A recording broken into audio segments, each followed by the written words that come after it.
नमस्कार दोस्तों। The next level के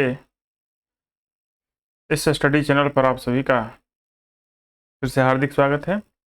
और जैसा कि हम स्पेक्ट्रम का एक सीरीज लेकर चल रहे थे, तो उसी सीरीज का अगला अध्याय हम आज शुरू करेंगे।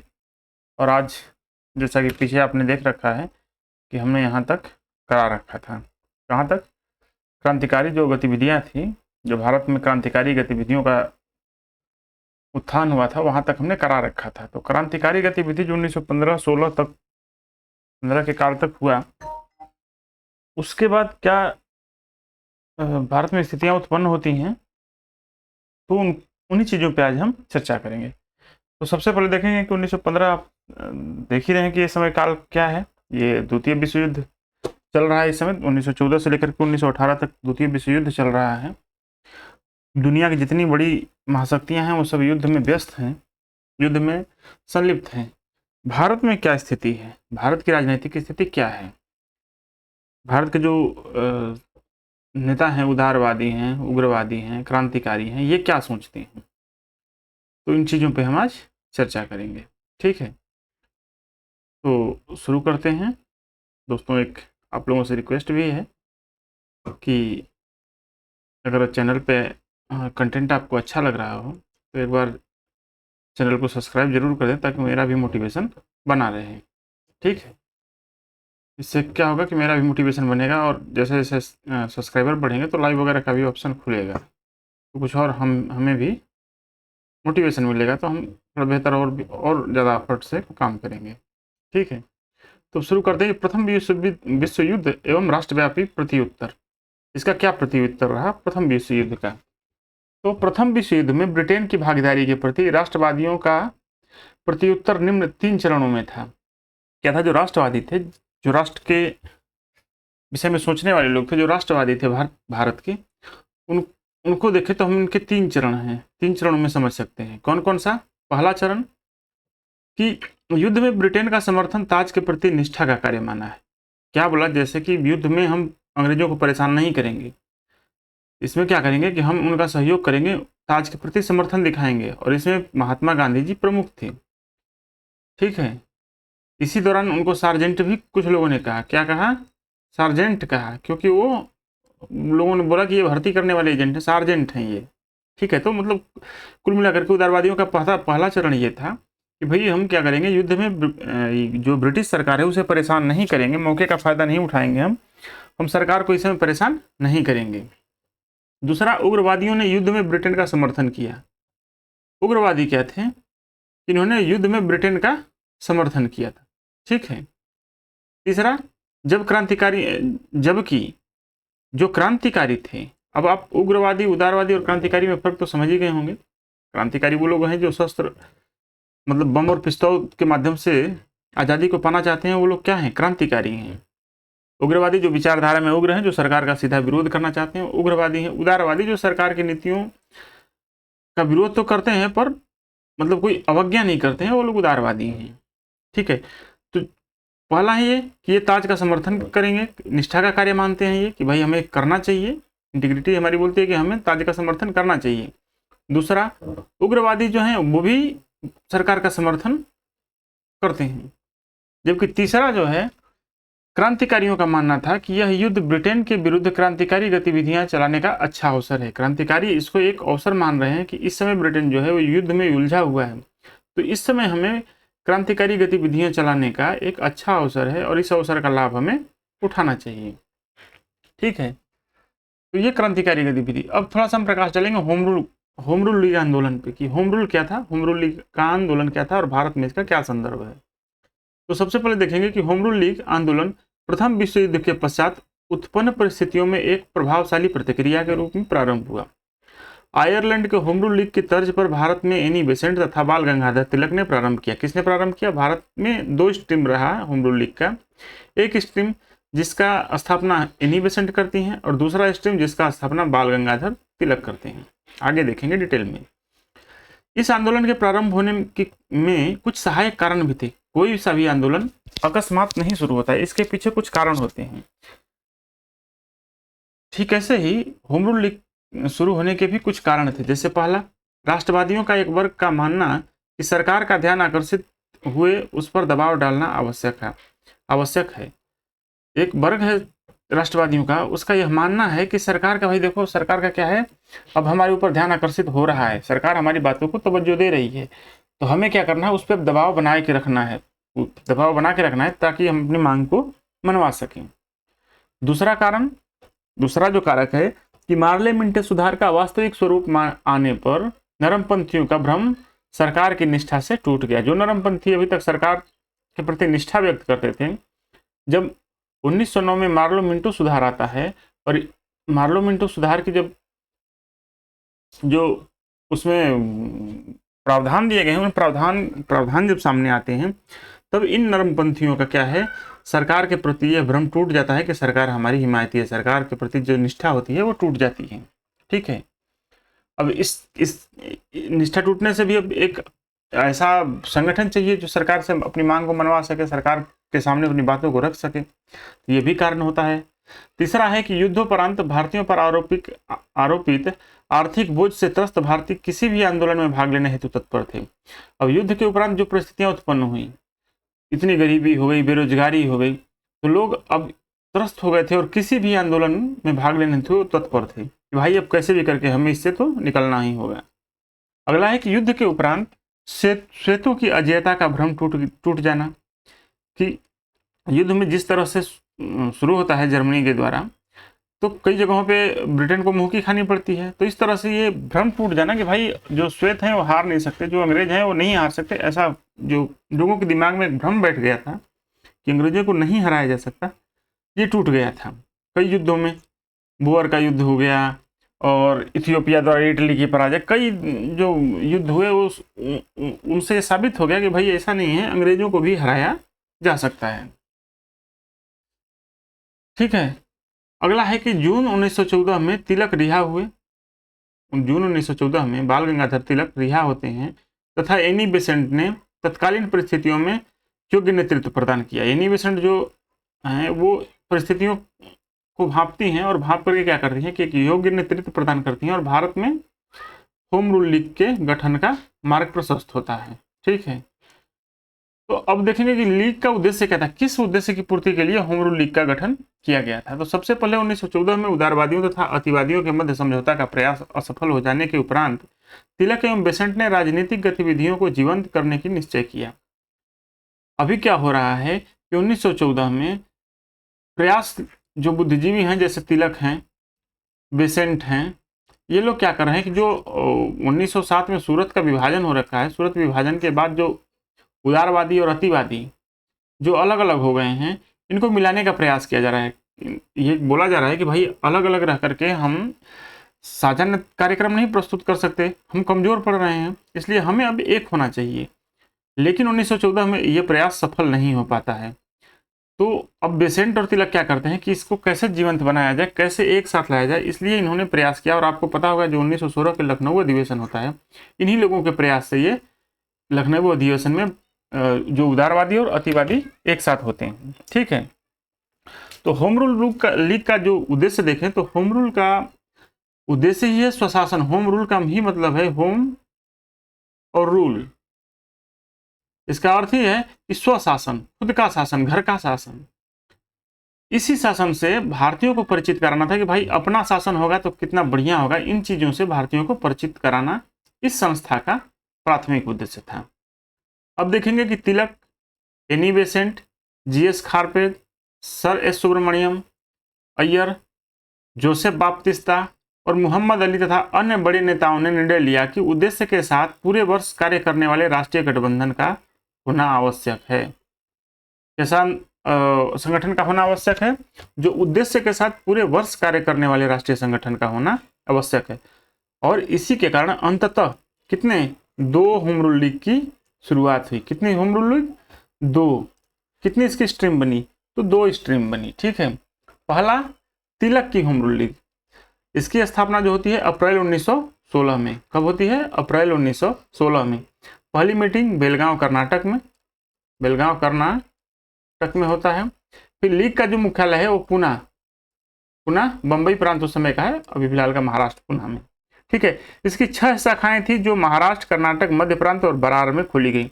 देखिए जो संगठनात्मक रूप से देखें तो जो तिलक स्ट्रीम वाला जो होम रूल लीग था संगठन के तौर पर मजबूत था, किंतु इसकी शाखाएं बहुत नहीं थी। इनकी शाखाएं जो थी वो 6 ही शाखाएं थी, और जो 6 शाखाएं थी वो कहाँ कहाँ थी? कर्नाटक में थी, महाराष्ट्र में थी, महाराष्ट्र में, कर्नाटक में, मध्य प्रांत में और बरार में। बरार भी कर्नाटक का ही क्षेत्र है, ठीक है।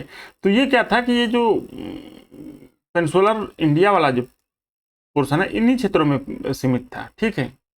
स्वराज की मांग, भाषाई प्रांतों की स्थापना, ठीक है, तथा शिक्षा का प्रचार प्रसार लीग का प्रमुख लक्ष्य रखा गया। क्या रखा गया कि भाई एक तो स्वराज की मांग, सबसे इंपॉर्टेंट स्वराज की मांग, भाषाई प्रांतों के इंपॉर्टेंट है, भाषाई प्रांतों की स्थापना मतलब भाषा के आधार पर प्रांतों का विभाजन का कॉन्सेप्ट देखिए यहाँ भी आ रहा है, की स्थापना तथा शिक्षा का प्रसार लीग का प्रमुख लक्ष्य था, ठीक है। नेक्स्ट है बेसेंट, जो सबसे फेमस था, जो सबसे प्रमुख माना गया। इसका स्थापना सितंबर 1916, तिलक का जो कब हुआ था? तिलक का अप्रैल 1916, और इनका कब होता है? सितंबर 1916। सितंबर 1916 में स्थापना होता है। मुख्यालय इसका कहाँ पे है? मद्रास में है। पूरे भारत में लगभग 200 शाखाएं खुली गई। कितनी शाखाएं? 200 से अधिक शाखाएं खुली गई।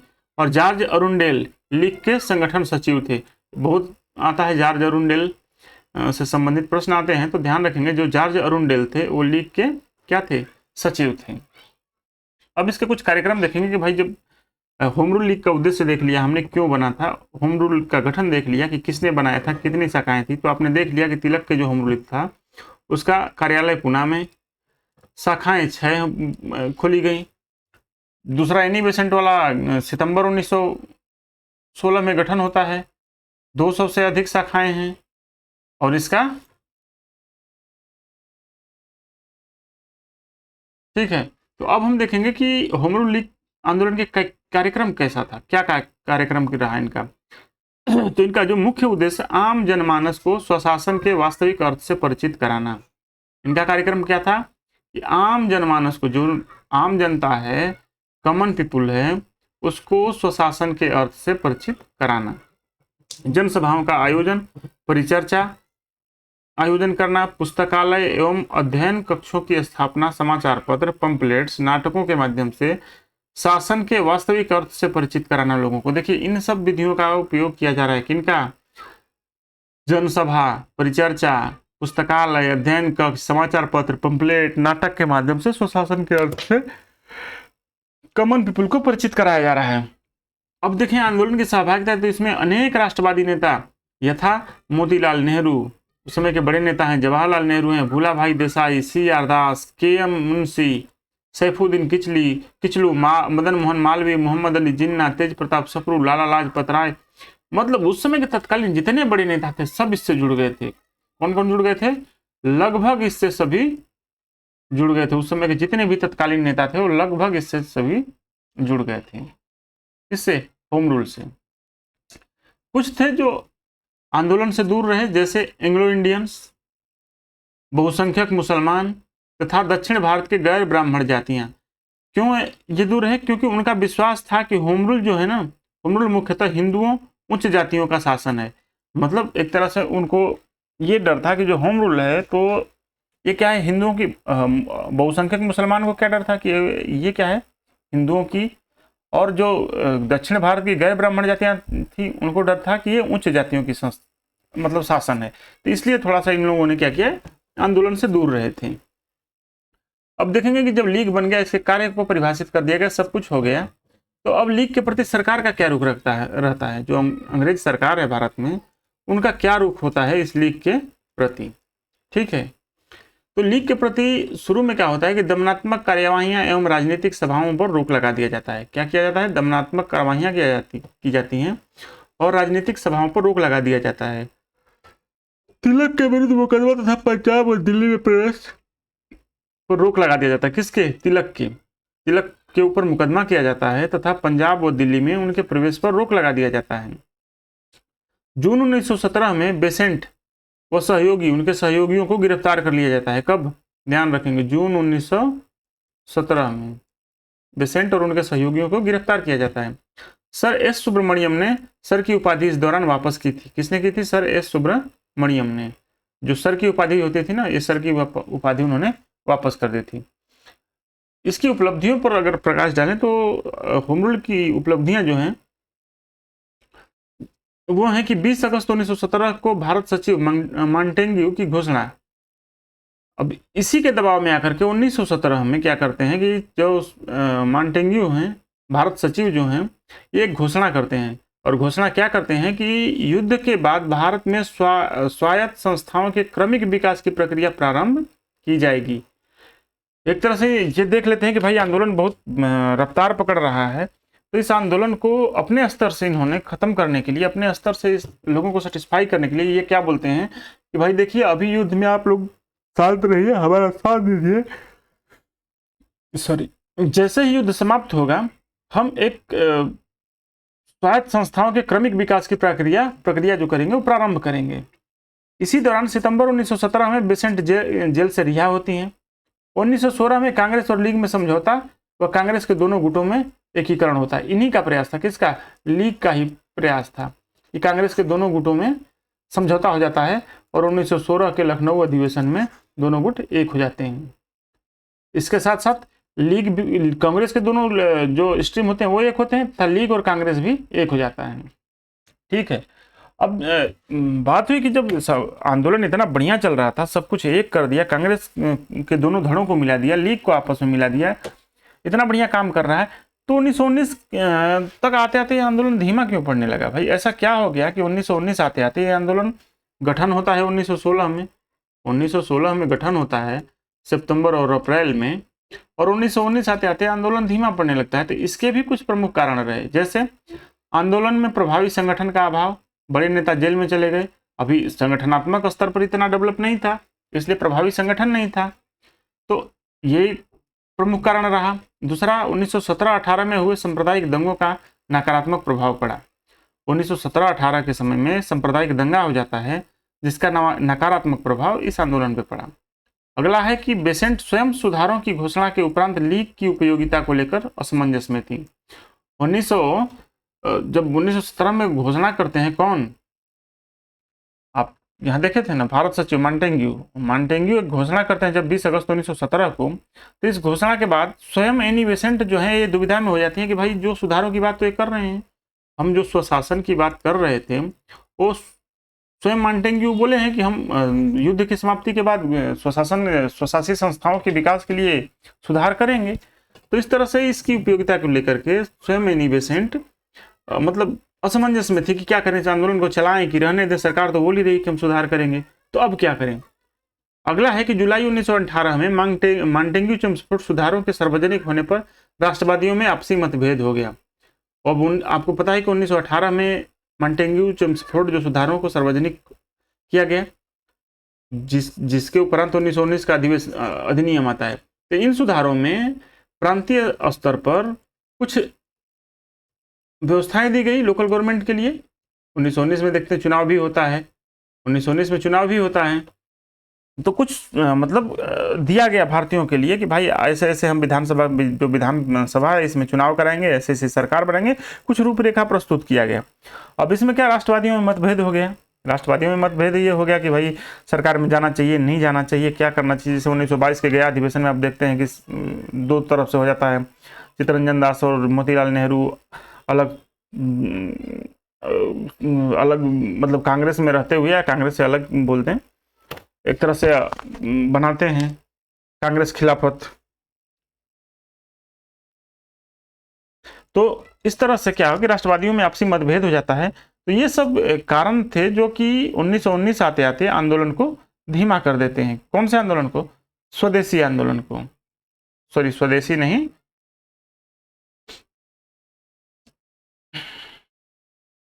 होम रूल आंदोलन को। किसको? होम रूल लीग को। ठीक है। अब अगला है कि अप्रैल 1920 में गांधी जी लीग की अध्यक्षता स्वीकार करते हैं। अब इसी दौरान अप्रैल 1920 में गांधी जी जो होते हैं वो लीग की अध्यक्षता स्वीकार कर लेते हैं। लोगों की रिक्वेस्ट पर कि आप इस लीग की अध्यक्षता करिए, तो गांधी जी इसको स्वीकार करते हैं और अक्टूबर 1920 में बॉम्बे में इसका नाम बदल करके गांधी जी ने स्वराज सभा रख दिया। जो स्वराज सभा गांधी जी का था, इसी का क्या था, परिवर्तित नाम था। स्वदेशी जो ये आंदोलन था, इसी का, होम रूल आंदोलन का ही परिवर्तित नाम था। कौन सा? स्वदेशी, स्वराज सभा। क्या नाम था? स्वराज सभा। ठीक है, तो अप्रैल 1920 में गांधी जी इसकी अध्यक्षता को स्वीकार करते हैं और अक्टूबर 1920 में बॉम्बे में इसका नाम बदल करके गांधी जी क्या रख देते हैं? स्वराज सभा रख देते हैं। ठीक है, अब एक बार नजर डालेंगे कि कांग्रेस के जो लखनऊ अधिवेशन होता है 1916 में, जो किसके, जो लीग के प्रयासों से होता है 1916 में, गांधी सॉरी लखनऊ में कांग्रेस का अधिवेशन होता है। अध्यक्ष हैं अंबिकाचरण मजूमदार। ठीक है, अंबिकाचरण मजूमदार की अध्यक्षता में 1916 में कांग्रेस का वार्षिक अधिवेशन लखनऊ में हुआ। इस अधिवेशन में क्या होता है? गरम दल का कांग्रेस में पुनः प्रवेश हो गया। क्या हो गया? पुनः प्रवेश हो गया। अब इसके पीछे भी कई कारण था। कारण क्या क्या था कि जो पुराने विवाद थे ना, जो पुराने विवाद थे वो अब अप्रासंगिक व अर्थहीन हो गए थे। ठीक है, क्यों? क्योंकि राष्ट्रवादियों का भी मोह भंग हो गया था कि सरकार हमारे लिए कुछ करेगी। सरकार तो कुछ की नहीं, तो राष्ट्रवादियों का मोह भंग हो गया।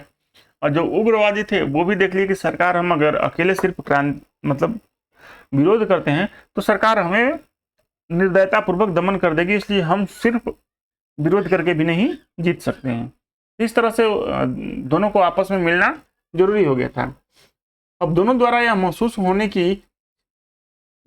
होना कि विभाजन से राष्ट्रीय आंदोलन की प्रक्रिया अवरुद्ध हो रही है। अब वो दोनों खेमा जो है मानने लगा था कि भाई विभाजन, अगर हम एक दूसरे से अलग होकर रहेंगे तो राष्ट्रीय आंदोलन की प्रक्रिया अवरुद्ध हो रही है। अतिवादियों में तिलक द्वारा भी हिंसात्मक तरीकों का न अपनाए जाने की वकालत करना। अब तिलक भी बोल रहे हैं भाई हिंसात्मक तरीका नहीं अपनाते हैं और अहिंसात्मक तरीके से ही आंदोलन को आगे बढ़ाते हैं। ठीक है, दो कट्टर उदारवादी नेता गोखले और मेहता की मृत्यु हो जाती है। इसी दौरान क्या होती है कि गोपाल कृष्ण गोखले और फिरोज शाह मेहता, ये जो दो कट्टर उदारवादी नेता हैं, इनकी मृत्यु हो जाती है, जिससे आपस में मिलना और भी क्या होता है, आसान हो जाता है, क्योंकि ये दोनों जो प्रमुख उदारवादी नेता थे, इनकी दोनों की मृत्यु हो जाती है। ठीक है, अब देखते हैं कि कांग्रेस और मुस्लिम लीग के मध्य लखनऊ समझौता जो 1916 में हुआ, ये किन परिस्थितियों में हुआ? तो इनके भी कुछ कई कारण थे, कई मुद्दे थे जिनके कारण ऐसा हुआ कि लीग के कांग्रेस के समीप आने के भी कई कारण थे। पहला, 1912-13 में जो बाल्कन युद्ध में ब्रिटेन का तुर्की की सहायता से इनकार, तुर्की की शक्ति की क्षीण होना। ठीक है, इसके बाद बंगाल विभाजन रद्द होने से मुस्लिमों को निराशा। जो भाई 1905 में बंगाल का विभाजन हुआ, ठीक है, तो मुस्लिम खुश हुए कि भाई हमारे लिए तो अलग से मिल गया जगह। लेकिन वही विभाजन 1911 में रद्द कर दिया गया। रद्द करने से मुस्लिम फिर निराश हो गए कि ये तो हमारे साथ छलावा हो गया, हम पहचान में भी आ गए कि हम खुश थे और खुश होने के बाद दुखी भी कर दिया। तीसरा है कि ब्रिटिश सरकार द्वारा अलीगढ़ में विश्वविद्यालय की स्थापना एवं सहायता देने से इनकार पर शिक्षित मुसलमानों का रुष्ट होना। भाई सरकार ने जो है वो अलीगढ़ विश्वविद्यालय की स्थापना और उसके लिए वित्तीय सहायता देने से इनकार कर दिया। इस पर जो शिक्षित मुसलमान थे वो सरकार से नाराज हो गए कि आप तो हमारे लिए कुछ करना ही नहीं चाहते। नेक्स्ट है कि लीग के तरुण समर्थक धीरे धीरे सशक्त राष्ट्रवादी राजनीति की ओर उन्मुख होने लगे थे। जो लीग के नए नए अभी समर्थक बने थे ना, कौन से, होम रूल लीग के, वो क्या हुए कि धीरे धीरे राष्ट्रवादी राजनीति की ओर उन्मुख होने लगे थे। 1912 में लीग का कलकत्ता अधिवेशन किसके, मुस्लिम लीग की 1912 में लीग का कलकत्ता अधिवेशन में निश्चय हुआ कि वह भारत के अनुकूल स्वशासन की स्थापना में किसी अन्य समूह का समर्थन करेगा। क्या करेगा? ये एक निश्चय हुआ था कि स्वशासन की स्थापना के लिए कोई अन्य समूह जो स्वशासन की मांग करता हो, उस समूह का मुस्लिम लीग समर्थन करेगा। ये भी आप ध्यान रखेंगे कि कहाँ पे हुआ था, तो 1912 कलकत्ता अधिवेशन में ये बात हुआ कि भाई स्वशासन की स्थापना में किसी में तो कोई अन्य तो था नहीं, उस समय कांग्रेस ही था, तो किसी भी अन्य समूह का समर्थन करेगा कौन, लीग। इस प्रकार कांग्रेस व लीग दोनों की अवधारणा समान हो गई। क्या हो गई? अवधारणा समान हो गई कि भाई एक दूसरे की पूरक हो गए, एक दूसरे की जरूरत हो गई इनको। अगला है कि प्रथम विश्व युद्ध के दौरान सरकार की दमनकारी नीतियां, इनसे मुसलमानों के अंदर क्या हो गया, भय व्याप्त हो गया। क्या भय व्याप्त हो गया कि जैसे मौलाना अबुल कलाम आजाद का पत्र अल हिलाल व मोहम्मद अली के पत्र कामरेड को सरकारी दमन का सामना करना पड़ा, सरकार ने इन पर सेंसर लगा दिया था। इसके बाद अली बंधु मौलाना आजाद व हसरत मोहानी को नजरबंद कर दिया जाना, इन सबसे भी जो है वो मुसलमानों के अंदर भय व्याप्त हो गया कि सरकार तो हमारे अगेंस्ट में ही है। इन नीतियों के कारण मुसलमान विशेषकर युवाओं में साम्राज्य विरोधी भावनाएं जागृत हो गई और वे उपनिवेशी शासन का समूल नष्ट करने हेतु अवसर की तलाश करने लगे।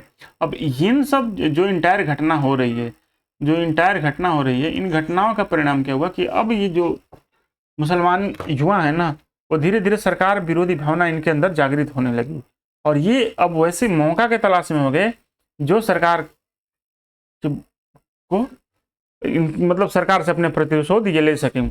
और यही अवसर है कि 1916 में लखनऊ अधिवेशन होता है। तो अब लखनऊ अधिवेशन जब हो रहा है तो इनके प्रावधानों पर अगर प्रकाश डालें कि भाई लखनऊ से समझौता जो हुआ है तो इनमें क्या प्रावधान किया गया, कैसे समझौता हुआ दोनों में, तो देखिएगा यहाँ कुछ चीजें बहुत स्पष्ट हो जाएंगी कि कांग्रेस के उत्तरदायी शासन की मांग को लीग ने स्वीकार कर लिया। किसने स्वीकार कर लिया? लीग ने। तो लीग क्या स्वीकार कर रहा है? कांग्रेस के उत्तरदायी शासन की मांग को।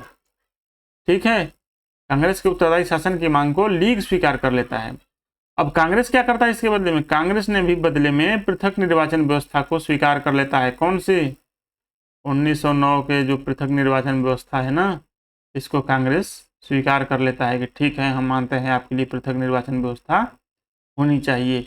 और जो बुद्धिजीवी हैं बोलते हैं कालांतर में जो अलग पाकिस्तान की मांग की जो अवधारणा है ना, ये इसका जन्म यहीं से होता है, जहाँ से कांग्रेस ने अलग पृथक निर्वाचन व्यवस्था की मांग को स्वीकार करता है। ठीक है, अगला है कि प्रांतीय व्यवस्थापिकाओं में निर्वाचित भारतीय सदस्यों की संख्या में निश्चित भाग मुसलमानों के लिए आरक्षित कर दिया गया। क्या किया गया कि जो भारत में प्रांतीय व्यवस्थापिकाएं हैं, जो स्टेट गवर्नमेंट्स हैं, इनके अंदर मुसलमानों के लिए कुछ निश्चित भाग क्या किया गया?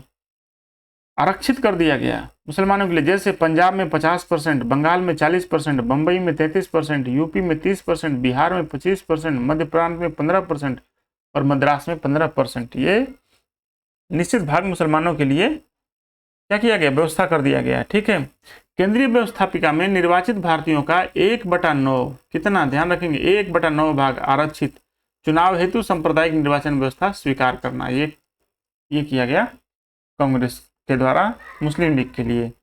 किसी भी सभा में कोई प्रस्ताव किसी समूह के विरुद्ध हो तो 3/4 के विरोध पर पारित नहीं किया जाएगा। ठीक है, तो ये इनके प्रावधान थे। अब समझौता की प्रकृति पर देखें तो समझौते के पश्चात लीग तथा कांग्रेस ने सरकार के समक्ष संयुक्त मांगे पेश की। अब जैसे होता है ना, कोई भी समझौता होता है तो एक ज्वाइंट मीडिया ब्रीफिंग होती है। तो इस तरह से क्या किया कि जब कांग्रेस प्लस लीग का जब समझौता होता है तो इन्होंने क्या एक संयुक्त मांग रखा सरकार के सामने कि भाई ये हमारी मांगे हैं। तो इनका पहला मांग क्या था कि भारत को उत्तरदायित्वपूर्ण शासन की पूर्ण शीघ्र घोषणा की जाए, कि भारत को उत्तरदायी शासन दिया जा रहा है, इसकी शीघ्र घोषणा की जाए। ठीक है, प्रांतीय व्यवस्थापिकाओं में निर्वाचित भारतीयों की संख्या बढ़ाई जाए। क्या की जाए? निर्वाचित भारतीयों की संख्या बढ़ाई जाए तथा उन्हें और अधिक शक्तियां दिया जाए। क्या किया जाए? और अधिक शक्तिशाली बनाया जाए इनको। वायसराय की कार्यकारिणी परिषद में आधे सदस्य भारतीय होने चाहिए। जो वायसराय की जो कार्यकारिणी परिषद है, उसके काउंसिल है, उसके अंदर आधे सदस्य जो होना चाहिए वो कौन होने चाहिए? भारतीय होना चाहिए।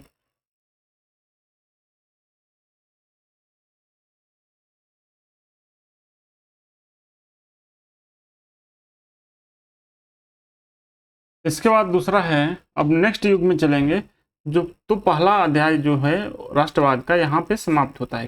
कहाँ पे समाप्त होता है? यहाँ पे समाप्त होता है। अब नेक्स्ट अध्याय में आएंगे तो ये है जन राष्ट्रवाद के युग का शुभारंभ, और इसका पीरियड है 1919 से 1939 तक।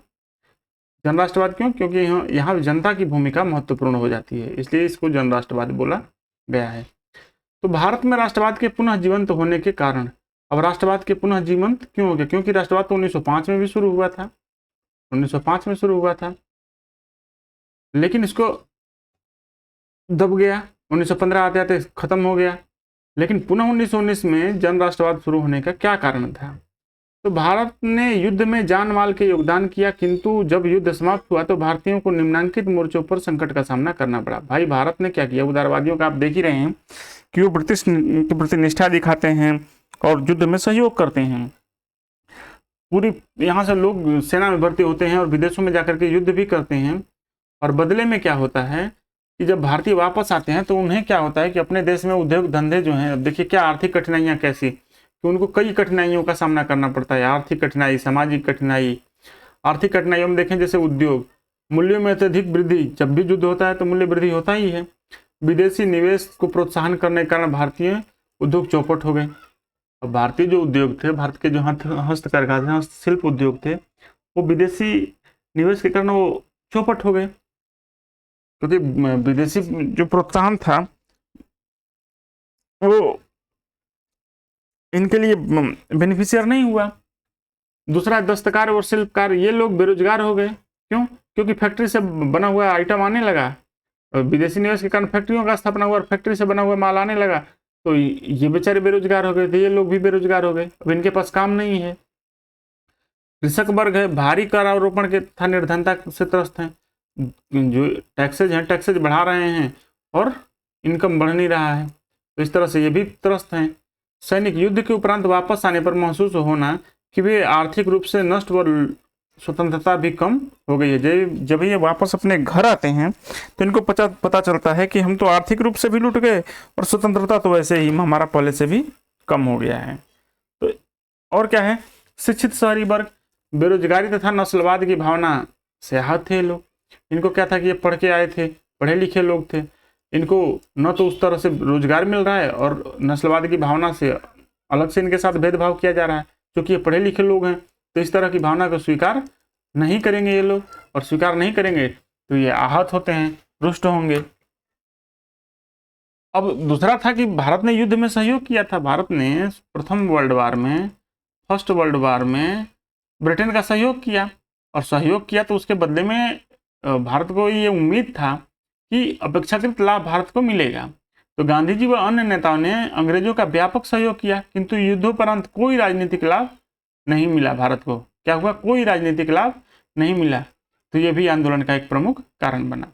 विश्वव्यापी साम्राज्यवाद से राष्ट्रवादियों का मोह भंग हो जाना।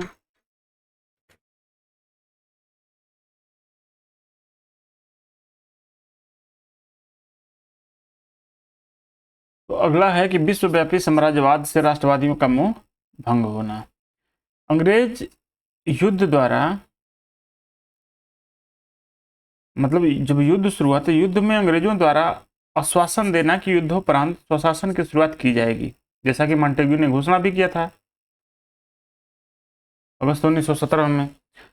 किंतु पेरिस शांति सम्मेलन व अन्य सम्मेलनों से यह सिद्ध हो जाना कि साम्राज्यवादी उपनिवेश पर अपनी पकड़ ढीली नहीं करना चाहते। मतलब जो पेरिस शांति सम्मेलन हुआ और अन्य सम्मेलन, कई अन्य सम्मेलन भी हुए, उनसे ये साबित हो गया कि ये क्या कर रहे हैं, ये औपनिवेश अपने कॉलोनियों पर पकड़ को ढीली करना नहीं चाहते, बल्कि ये और मजबूत करना चाहते हैं। युद्धोपरांत एशिया व अफ्रीका के विभिन्न देशों यथा तुर्की, ईरान, मिस्र, चीन, Indonesia, Afghanistan, Burma, Malaya, Philippines आदि में उग्र राष्ट्रवादी गतिविधियां प्रारंभ हो गई। इनके प्रतिक्रिया स्वरूप क्या हुई? उग्र राष्ट्रवादी गतिविधियां प्रारंभ हो गई, जो भारत में भी राष्ट्रवादी गतिविधियां, राष्ट्रवादी आंदोलन के लिए सहायक सिद्ध हुई। अगला है रूसी क्रांति और उसका प्रभाव। रूसी क्रांति और उसका प्रभाव। 7 नवंबर 1917 को बाल्शेविक दल के समर्थकों ने जार-शाही शासन को समाप्त कर दिया तथा लेनिन के नेतृत्व में समाजवादी राज्य की स्थापना करता है। कब? 1917 में। ठीक है, तो ये भी, इसका भी भारतीय आंदोलन पे गहरा प्रभाव पड़ा। उपरोक्त कारणों से क्रांतिकारियों के साथ साथ उदारवादी भी असंतुष्ट हो गए। इन कारणों से क्रांतिकारी तो असंतुष्ट थे ही शुरू से। इनके साथ साथ उदारवादी भी असंतुष्ट हो गए। अतः उदारवादियों को संतुष्ट करने हेतु 1919 का अधिनियम तथा क्रांतिकारियों के दमन करने हेतु रूलेट एक्ट लाया गया। अब गवर्नमेंट भी देखिए चुप नहीं बैठती है, गवर्नमेंट देखती है कि भाई देखो जो हमारा मेन सहयोगी उदारवादी जो अब तक हमारे साथ सहयोग की भावना रखते थे ये भी असंतुष्ट हो गए हैं, तो इनको खुश करने के लिए उन्होंने क्या किया, 1919 का अधिनियम लाए, एक्ट ला दिए। ये आपके लिए हम सरकार में जगह दे रहे हैं, सरकार में आइए, चुनाव लड़िए और सरकार बनाइए अपनी। दूसरा जो क्रांतिकारी थे, इन क्रांतिकारियों के दमन करने के लिए रोलेक्ट एक्ट, सर सिडनी रोलेक्ट की सिफारिश पर रोलेक्ट एक्ट लाया जाता है। अब हम देखेंगे कि जो 1919 का अधिनियम आया था, मॉन्टेग्यू चेम्सफोर्ड सुधार जिसको बोलते हैं, या भारत शासन अधिनियम 1919, इनमें क्या था, क्या प्रतिक्रिया, क्या प्रावधान था। तो इनके कुछ टाइमलाइंस को देखें तो भारत शासन अधिनियम 1919 है। अगस्त घोषणा के उपरांत मॉन्टेग्यू के साथ एक दल स्थिति अध्ययन करने भारत आया। कब? अगस्त 1917 में। देखें इसी समय मॉन्टेग्यू बोलते भी हैं। जुलाई 1918 में रिपोर्ट प्रकाशित की जाती है और ब्रिटिश संसद द्वारा 1919 में अधिनियम बना दिया जाता है। कब बना दिया जाता है? 1919 में। 1921 में इसका क्रियान्वयन होता है उत्तरदायी शासन की प्रगति के। ठीक है, उत्तरदायी शासन की प्रगति एक तरह से उत्तरदायी नहीं, इसको तो अनुत्तरदायी शासन था, पर कुल मिलाकर के एक प्रक्रिया प्रारंभ होती है चुनाव द्वारा सरकार बनाने की। ठीक है, अब इसके प्रमुख प्रावधानों को देखें तो भारत सरकार अधिनियम 1919 बनने के लिए उत्तरदायी कारण क्या थे? सबसे पहले 1909 के अधिनियम से नरम दल असंतुष्ट था। नरम दल था कि भैया आपने गलत कर दिया, ऐसा हम आपसे उम्मीद नहीं था। तो इस तरह से नरम दल को भी संतुष्ट करना था। क्या करना था? संतुष्ट करना था। नेक्स्ट है कि विश्व युद्ध में भारतीयों द्वारा सरकार का सहयोग किया गया था। फलतः युद्धोपरांत ऐसी अधिनियम की आशा थी कि भाई हमने आपका युद्ध में सहयोग किया था, बदले में आप हमें कुछ हमारी मांगों को माने। भारतीयों द्वारा स्वशासन की तीव्र मांग, आपको पता ही है कि होम रूल लीग और अन्य ऐसी संस्थाओं द्वारा लगातार स्वशासन की मांग की जा रही थी कि आप आयरलैंड और ऑस्ट्रेलिया की तर्ज पर हमें भी स्वशासन दीजिए। तो इस तरह से स्वशासन का मांग का तेज होना, ये इसका प्रमुख कारण में था कि भारतीयों द्वारा स्वशासन की मांग का तीव्र मांग रखना। फिर कांग्रेस और लीग की समझौता 1916, कांग्रेस और लीग की समझौता हो जाने से सरकार दबाव में, क्योंकि सरकार को एक काउंटर करने के लिए, एक दूसरे के काउंटर करने के लिए दो पार्टियां थी, लीग और कांग्रेस। किंतु 1916 के लखनऊ अधिवेशन के साथ इन दोनों में समझौता हो जाता है और इनकी एक साझा मांग प्रस्तुत होती है सरकार के सामने।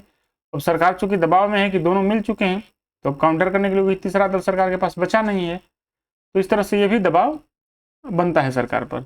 अगला है कि मॉन्टेग्यू जैसे उदारवादी व्यक्ति का भारत सचिव होना। उस समय जो भारत का सचिव होते हैं वो इंग्लैंड में कौन होते हैं? लॉर्ड मॉन्टेग्यू होते हैं। और लॉर्ड मॉन्टेग्यू क्या थे? उदार दृष्टिकोण वाले व्यक्ति थे। तो इनका भी था कि भाई भारतीयों में जो है ना जो स्वशासन के विकास और सुधार होने चाहिए। ठीक है, तो इस जो मॉन्टेग्यू चेम्सफोर्ड सुधार 1919 का अधिनियम है, भारत शासन अधिनियम 1919, अब इसके कुछ प्रावधानों पर अगर नजर डालें तो प्रांतीय सरकार द्वैत शासन प्रणाली की शुरुआत होती है। किसकी? द्वैत शासन प्रणाली की। इसके सर लियोनस कार्टिस जो हैं, इसके प्रांतों में उत्तरदायी शासन के लिए द्वैत शासन की व्यवस्था, प्रांतों में क्या करते हैं कि उत्तरदायी शासन को स्थापित करना चाहते हैं, तो इसके लिए प्रांतों में उत्तरदायी शासन के लिए द्वैत शासन की व्यवस्था की जाती है। आगे देखेंगे द्वैत शासन क्या है। इसके जन्मदाता जो हैं सर लियोनस कार्टिस हैं। कौन है? सर लियोनस कार्टिस थे। इसने सर भूपेंद्रनाथ बसु के लिए एक सत्र में इस व्यवस्था का स्पष्टीकरण भी दिया था। सर भूपेंद्रनाथ बसु द्वारा एक सत्र में इसका एक्सप्लेनेशन मांगा गया था, तो सर लियोनस कार्टिस ने इस व्यवस्था पर एक स्पष्टीकरण भी दिया था कि ये फायदे हैं इस व्यवस्था के। अब देखिए इस व्यवस्था का प्रावधान कैसे था कि मान लीजिए प्रांतीय कार्यकारिणी है, प्रांतीय जो कार्यकारिणी है ये इनके दो भाग होंगे। कौन कौन से? दो भाग। एक तो रेगुलेटर जो चलेगा वो गवर्नर और उसके सदस्यों के द्वारा, इसके द्वारा गवर्नर हुआ उसके सदस्यों के द्वारा, और दूसरा चलेगा गवर्नर व उसके मंत्री गण के द्वारा, मंत्री परिषद के द्वारा। ठीक है, तो ये मंत्री इन्हीं का चुनाव होना था, इनका चुनाव नहीं होता, सदस्य का चुनाव नहीं होगा, चुनाव होगा किनका? इनका, मंत्रीगण का। फिर प्रांतीय जो विषय थे, जो शासन के विषय हैं, वो जो विषय हैं वो दो थे, एक आरक्षित विषय और दूसरा हस्तांतरित विषय। आरक्षित विषय में ये था कि इसका जो प्रशासन इस पे करना था वो कार्यकारिणी सदस्यों की सलाह से। कार्यकारिणी किसके सदस्य? ये जो सदस्य थे, गवर्नर और उसके कार्यकारिणी के सदस्य, इनके सलाह से क्या चलना था? जैसे कानून व्यवस्था, वित्त, भू राजस्व, सिंचाई, खनिज और संसाधन। ठीक है। अगला है हस्तांतरित विषय। इन विषयों में शिक्षा, स्वास्थ्य, स्थानीय प्रशासन, उद्योग, कृषि, आबकारी, ये लोग क्या, ये कहाँ किससे चलना है? तो ये मंत्रीगण के सलाह से चलना है। किसके सलाह से? मंत्रीगण के सलाह से। अब आप देख सकते हैं कि जो सिंचाई है वो किसके हैं? आरक्षित विषय है। सिंचाई जो है वो आरक्षित है और कृषि जो है हस्तांतरित। अब बताइए सरकारें कैसे चलेंगी? तो इन मुद्दों पे सरकारें नहीं चल पा रही थी कि भाई आरक्षित विषय के जो हैं, अब वित्त हो गया उधर और उद्योग हो गया इधर, सामंजस्य नहीं बन पा रहा था सरकारों में। दूसरा है कि मंत्री व्यवस्थापिका के प्रति उत्तरदायी, जबकि कार्यकारी परिषद के सदस्य व्यवस्थापिका के प्रति उत्तरदायी नहीं थे। मंत्री परिषद जो था वो तो कार्यकारी व्यवस्थापिका के प्रति उत्तरदायी था, किंतु जो कार्यकारी परिषद था वो क्या था? नहीं था, उत्तरदायी नहीं था, वो आंसरेबल नहीं था। संवैधानिक तंत्र विफल होने पर हस्तांतरित विषयों का शासन भी गवर्नर अपने हाथों में ले लेता था। अगर किसी कारणवश संवैधानिक तंत्र विफल हो जाता है, यानी सरकारें भंग हो जाती हैं, तो जो हस्तांतरित विषय है ना, जिन पर सरकार मंत्रिपरिषद के सलाह से निर्णय लेता है, वो विषय भी कहाँ चला जाएगा? आरक्षित विषय के साथ मर्ज हो जाएगा। वो भी गवर्नर अपने हाथ में ले सकता है। भारत सचिव और गवर्नर जनरल आवश्यकता पड़ने पर आरक्षित विषयों में हस्तक्षेप कर सकते थे, पर हस्तांतरित विषयों में नहीं। अब यहाँ देखिए क्या होता है कि भारत सचिव और गवर्नर जनरल जो हैं, गवर्नर जनरल ऑफ इंडिया, ये लोग भारत जो है ना आरक्षित विषयों पर हस्तक्षेप कर सकते हैं, किंतु हस्तांतरित विषयों पर हस्तक्षेप नहीं कर सकते हैं। ठीक है। अब व्यवस्थापिका में देखें तो प्रांतीय व्यवस्थापिका सभाओं में सदस्यों में वृद्धि कर दी गई, 70% निर्वाचित होने लगे। अब मताधिकार में वृद्धि कर सांप्रदायिक निर्वाचन को और ज्यादा व्यापक बनाया गया। महिलाओं को वोट देने का अधिकार प्रथम बार 1919 के अधिवेशन से ही आया। तो ये चीज ध्यान रखेंगे, महिलाओं को वोट देने का अधिकार सर्वप्रथम किससे? 1919 के अधिनियम से आता है। गवर्नर को प्रस्तावों को अस्वीकार करने तथा अध्यादेश जारी करने की शक्ति दी जाती है। किससे? 1919 के अधिनियम से। सदस्यों को बोलने का अधिकार। प्रांतीय परिषदों को अब विधान परिषद की संज्ञा, जो पहले प्रांतीय परिषद जैसा टर्म यूज किया जाता था, अब उसे विधान परिषद जैसा टर्म यूज किया जाने लगा। ठीक है। ये प्रांत स्तर पे, राज्य स्तर पे है। अब केंद्रीय स्तर पर देखें तो केंद्र में एक अनुत्तरदायी शासन व्यवस्था यथावत रखा जाता है। केंद्र में कोई उत्तरदायी शासन व्यवस्था नहीं रखा जाता, यानी कि यहाँ के जो सदस्य होंगे उनका निर्वाचन नहीं होगा। जो निर्वाचित सदस्य हैं उत्तरदायी शासन उसी को बोला जाता है। क्यों? क्योंकि जनता के वोट लेकर के आपको बनाया गया। अगर आप काम नहीं करेंगे तो आप जनता के पास पुनः आपको जाना पड़ेगा, मतलब आप जनता के प्रति आंसरेबल हैं। लेकिन जो केंद्र में सरकार है वो यथावत है। ये सरकार जो है अनुत्तरदायी शासन है। गवर्नर जनरल मुख्य कार्यपालिका अधिकारी है, चीफ ऑफ एग्जीक्यूटिव है। सभी विषयों को दो भागों में, केंद्रीय और प्रांतीय। गवर्नर जनरल की कार्यकारिणी में तीन भारतीय कुल 8 सदस्यों में से 3 भारतीय थे उस समय। ठीक है। उन्हें विधि, शिक्षा, श्रम, स्वास्थ्य व उद्योग जैसे विभाग दिया गया था। देखिए कोई इंपॉर्टेंट नहीं है, कोई इंपॉर्टेंट नहीं दिया। शिक्षा उनको कराना नहीं है, विधि और स्वास्थ्य ऐसे विभाग दे रखे हैं जो इतने इंपॉर्टेंट नहीं है। प्रांतों के आरक्षित विषयों पर गवर्नर जनरल का पूर्ण अधिकार होना। प्रांत में भी जो आरक्षित विषय हैं उन पे जो सेंटर का गवर्नर जनरल है उसका पूर्ण अधिकार है। गवर्नर जनरल मांगे ग्रांट्स पर कटौती के साथ ही व्यवस्थापिका द्वारा अस्वीकृत प्रस्तावों को भी पारित करने की शक्ति रखता था। अगर गवर्नर जनरल के पास ये राइट था कि अगर मंत्रिपरिषद किसी विधेयक को पास नहीं करता है तो ये वीटो मारेगा और वो विधेयक कानून बन जाएगा। तो ये शक्ति भी गवर्नर जनरल के पास थी। अब व्यवस्थापिका में देखें तो केंद्र में द्विसदनीय व्यवस्था अपनाई गई। कैसे? केंद्रीय विधानसभा, जिसे आज के लोकसभा मान सकते हैं, और राज्य परिषद जो आज का राज्यसभा है। ठीक है। तो दो तरह के 1919 के शासन अधिनियम से क्या हुआ? प्रांतों में द्वैत शासन, आरक्षित और हस्तांतरित विषय। आरक्षित विषयों पर जो सरकार जो चलाने की विधि है वो कार्यकारी परिषद के सलाह से गवर्नर द्वारा, और हस्तांतरित विषयों पर मंत्रिपरिषद के सलाह से राज्यपाल द्वारा। केंद्र में द्विसदनीय व्यवस्था, केंद्रीय विधानसभा जिसे आज के लोकसभा और राज्य परिषद जिसे आज के राज्यसभा। ठीक है। गवर्नर जनरल राज्य के भी आरक्षित विषयों पर पूर्ण अधिकार रखता था। अब देखें तो केंद्रीय व्यवस्थापिका में कि केंद्रीय विधानसभा में कितने मेंबर होते हैं 145 उस समय, और राज्य परिषद में कितने मेंबर होते थे 60। 145 में से देखेंगे कि 41 मनोनीत और 104 निर्वाचित। 104 में 52 सामान्य, 30 मुसलमान, 2 सिख और 20 विशेष सदस्य। ठीक है। राज्य परिषद में 34 निर्वाचित और 26 मनोनीत। मनोनीत को तो छोड़ दीजिए, अंग्रेज सीधे मनोनीत करते थे इनको। 34 निर्वाचित में से 20 सामान्य, 10 मुसलमान, 3 यूरोपियंस और 1 सिख। ये 30 मुसलमान इधर और 10 मुसलमान, यही सांप्रदायिक निर्वाचन है। ठीक है। राज्य परिषद का कार्यकाल 5 वर्ष तथा केवल पुरुष ही इसके सदस्य हो सकते थे। जो राज्य परिषद है ना, राज्यसभा जो आज का, इसका जो कार्यकाल है वो 5 वर्ष है और सदस्य केवल मेल पुरुष ही इसके सदस्य हो सकते हैं, महिला नहीं हो सकती है। केंद्रीय विधानसभा का कार्यकाल 3 वर्ष गवर्नर की इच्छा से बढ़ाया जा सकता है। इनिशियल इसका कार्यकाल 3 साल ही रहेगा। सरकार की स्थायी समितियां वित्त समिति, सार्वजनिक लेखा समिति में भारतीयों की नियुक्ति इसका प्रमुख प्रावधानों में से था। ठीक है। अब इसके सदस्य जो हैं वो प्रश्न पूछ सकते थे, अनुपूरक मांगे प्रस्तुत कर सकते थे, सदस्य स्थगन प्रस्ताव ला सकते थे तथा बजट को अस्वीकार कर सकते थे। किंतु अभी भी बजट का 75% सदस्यों के सहमति के बिना भी पारित किया जा सकता था। मतलब कार्यकारी परिषद के सलाह पर 75% बजट का उपयोग किया जा सकता था। अब भारत सरकार 1919 अधिनियम जो है, भारत सरकार अधिनियम 1919, उसका मूल्यांकन करें तो पहली बार प्रांतीय विधानसभाओं के सदस्यों के लिए बड़े पैमाने पर व्यवस्था की गई। ठीक है। पहली बार प्रांतीय विधानसभाओं में के सदस्यों के लिए बड़े पैमाने पर व्यवस्था की गई। मतदाताओं में मत देने का व्यवहारिक समझ विकसित किया गया कि मत देना कैसे। नियम तो बहुत बन गए पर व्यवहारिक समझ डेवलप नहीं किया हो जा रहा था, तो अब व्यवहारिक समझ भी विकसित किया गया। केंद्र के कार्यकारी परिषदों में भारतीयों को पहले से 3 गुना प्रतिनिधित्व, कितना गुना 3 गुना प्रतिनिधित्व प्रदान किया गया। भारत मंत्री के वेतन ब्रिटिश राजकोष से देने का प्रावधान किया गया कि भाई भारत मंत्री जो ब्रिटेन में होते हैं इनका जो वेतन है ना वो पहले भारत से जाता था, अब भारत से नहीं ब्रिटिश राजकोष से ही दिया जाएगा। नए पदाधिकारी भारत उच्चायुक्त की नियुक्ति होती है, Indian high commission. Indian high commission जो है ये 1919 के अधिनियम से चुना जाता है।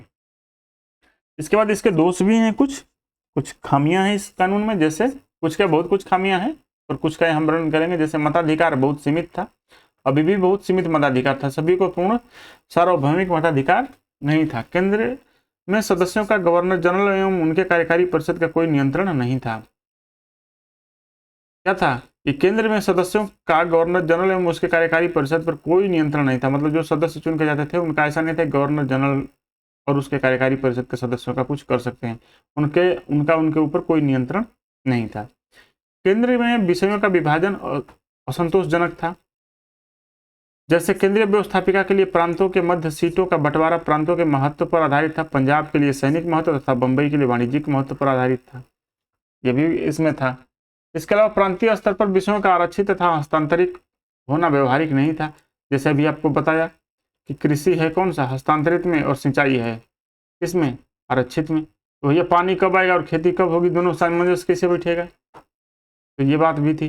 प्रांतीय मंत्रियों का वित्त व नौकरशाह पे कोई नियंत्रण नहीं। सरकार में तो हम हैं पर हम डीएम को आदेश नहीं दे सकते। जो डिस्ट्रिक्ट मजिस्ट्रेट है, हम मंत्री हैं विभाग की, कृषि विभाग के मंत्री हैं पर कृषि पदाधिकारी को आदेश नहीं दे सकते। नौकरशाहों पे कोई नियंत्रण नहीं था, तो इस तरह से भी काम नहीं हो पा रहा था। संयुक्त उत्तरदायित्व का पूर्ण अभाव था। जो कॉमन रिस्पॉन्सिबिलिटी था ना वो भी नहीं था, संयुक्त उत्तरदायित्व नहीं था। अब कांग्रेस की प्रतिक्रिया क्या है। 1918 का अधिवेशन होता है, अध्यक्ष होते हैं हसन इमाम, जिसमें इस अधिवेशन को निराशाजनक व असंतोषकारी घोषित किया गया था। प्रभावित स्वशासन की मांग की गई।